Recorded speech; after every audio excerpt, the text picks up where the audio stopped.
So in just a moment, we're going to be discussing the papers. First, though, let's take you through today's front pages. And the Mirror leads on the school bus crash on the M53. Poll shows Rishi a path to victory, reads the front of the Daily Mail, which says that voters back the Rwanda policy and net zero plans.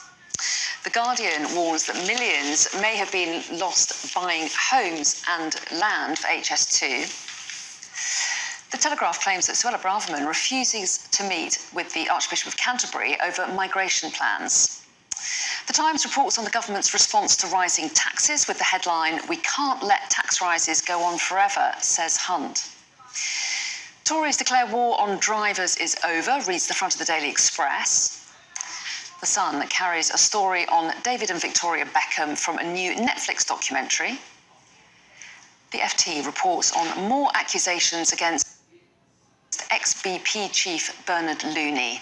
And You Sick Deviants reads the front of the Star. It reports that more Brits like pineapple on their pizza than not. I'm not sure if we're touching on that very controversial subject or not. Not this hour, maybe later. That was story. Next hour, maybe. Here with me, as you can see this morning, are writer and presenter Matthew Stadlen and broadcaster Pete Price. A very good morning to both of you. Lovely to see you both. So, lots to get our teeth into, lots of different front pages there. Matthew, you've picked out the Daily Telegraph to kick us off. And this is the Home Secretary apparently refusing to talk to the Archbishop of Canterbury. But if you like politics, if you live and breathe politics like I do, like you do, like Pete does to some extent, I think, Pete, but you might disagree. He's starting to goad me already. There are some juicy political stories on the front pages today, and it just feels like we're rushing towards an election year. So it's hotting up, it's getting exciting. Front page of the Daily Telegraph, this is appearing to be the Home Secretary, and therefore to some extent the Tories, at war with the Church of England, which is an unusual one, because you'd associate to some extent, at least traditionally, conservatism with the Church of England. But here, apparently, Suella Braverman, who's had a bit of a week, hasn't she, one way and another, she is refusing so far to meet with the Archbishop of Canterbury to discuss this toxic, difficult issue of immigration and asylum. And this is in the context, of course, of the Archbishop of Canterbury, Justin Welby, saying not so long ago that the Rwanda plan, this very controversial plan, is against the judgment of God.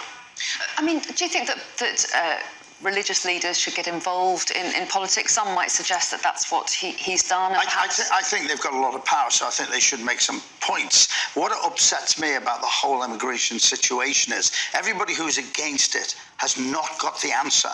They're all ready to have a go at anybody with the answer. And I'm not saying that the answers they've got, this government, are right, but it is a major problem. By the way, not just our major problem, throughout the world, because people are moving everywhere. But something has to be done.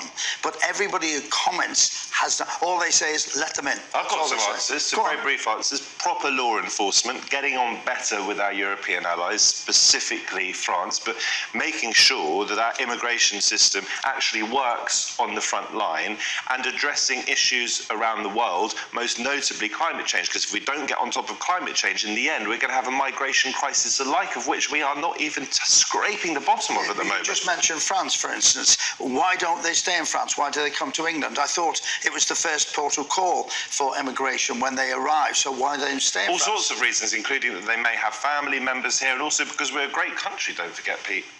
I must have missed that bit. OK, let's move on. We've only got 3 minutes left on the paper review. I'm not sure if we can solve the immigration issue right now. Let's try and catch in some of the other front pages, because, Pete, you wanted to focus on the Mirror's front page, and this is this... I do indeed. The school bus in the motorway horror, and that beautiful picture of Jessica, who has passed away, sadly, and the driver. This is 10 minutes from where I live. And it's on the Wirral. Caldy Grammar School was where I didn't get into. I went to Hoylake Parade School. We are a community that will feel this so badly, because the North mentality, we all look after each other, and the other buses that were behind that saw this crash. Those children are so traumatized. I think it's a terribly sad story. I know this piece of road exactly. I use it all the time. I can't imagine what's happened. I certainly am not going to speculate, and nobody on social media should, because it is so serious, but such a sad story. Absolutely devastating for those families involved. And as you say, the impact is far-reaching, isn't it? Because of all those witnesses, and I'm sure it's being felt in the community, as you say.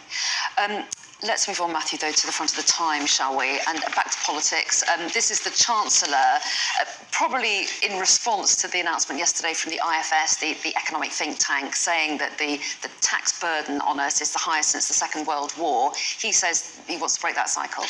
Yeah, and if we get a chance later, we'll probably talk about the Mail and the front page, which suggests, I think erroneously, that Rishi is on the path to victory, and it dives deep into what the big issues are going to be at the next election. And top of that seems to be the cost of living. Taxes fit into that, because if the cost of living is high, people don't really want to be paying that much tax, ideally. And Hunt is desperate to get this message across that he's not going to whack up taxes even further. Although there are those who would argue that some European countries are paying much more tax, or significantly more tax, than we are. But this is about, according to Hunt, not really slashing taxes, but making the state more efficient, using AI. We hear so little about artificial intelligence in the political debate at the moment amongst the culture wars, but that could have a significant role to play in helping to drive down taxes in the long run. Do you think that's right, or do you think that people will worry when you talk about technology and AI, it means jobs going? Well, AI to me means jobs going without any shadow of a doubt, but talking about the taxes, they're talking about inheritance tax, which I think is fascinating, because ordinary people out there watching now will say, that doesn't affect us, that affects rich people. You're wrong. You should value your own home, because they forget how much their homes are worth, because that's added into it. So inheritance tax to me should be taken. I think it's disgraceful. Pay tax all my life. Why should I die and pay tax? Only affects 3.9% of deaths in the UK each year, inheritance tax. Only 3.9% of deaths. I'm going to have to leave it there. Look, we're going to pick this up again in an hour. You'll be back then. We'll have longer then. But thanks both for the moment very much indeed.